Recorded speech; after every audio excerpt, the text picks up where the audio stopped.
Hi everybody, Randy Dean here, email sanity expert. Today I'd like to actually talk about what I believe makes a lousy email. Since, we've been doing this series on email etiquette, I think there's certain key characteristics that can basically tell you an email probably isn't going to work terribly well. And let's talk about the key characteristics. Here's the topics or items that I recommend you don't try to cover in an email. Anything that is difficult, contentious, emotional, or confusing. Those four. Difficult, contentious, emotional, confusing. Not a good email. And I would also add to that list anything that is critically urgent. and here's why. There's just better communication tools for all of those things. I mean, if something is difficult or confusing, you probably should hold a meeting or maybe make a video explainer or do something in a different manner or form, have a live one-on-one conversation. Contentious and emotional, you're just asking for a crazy set of replies going back and forth and people getting upset. So it's probably better, once again, to have an in-person conversation or possibly a small group meeting. And when something is critically urgent, here's one of the reasons that I just don't like email for that. What if the other person isn't there?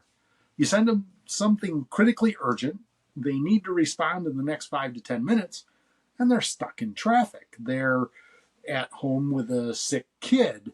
They're homesick themselves. They just don't check their email every 5 to 7 minutes like you do.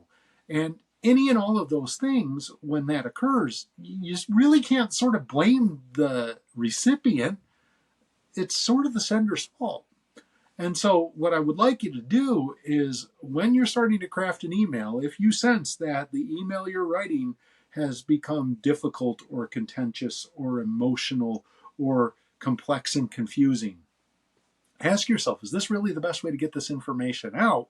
And if you're going to send a critically urgent email, do yourself this favor. When you hit send, immediately pick up the phone or go find the person and let them know it's there.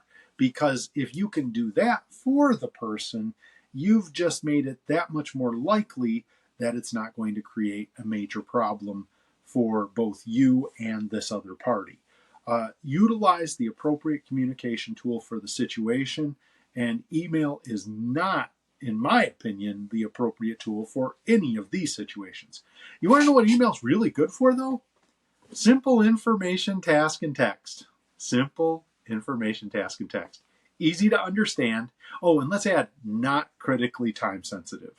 Simple information, task, and text that's not critically time sensitive. That makes a great email. And so let's start using it the right way and stop clogging up people's inboxes with stuff that's going to create more work than it's worth. Hope you like this one. If you do, share it, and please sign up for my YouTube channel. I'm making a whole series of these. Thanks. Bye now.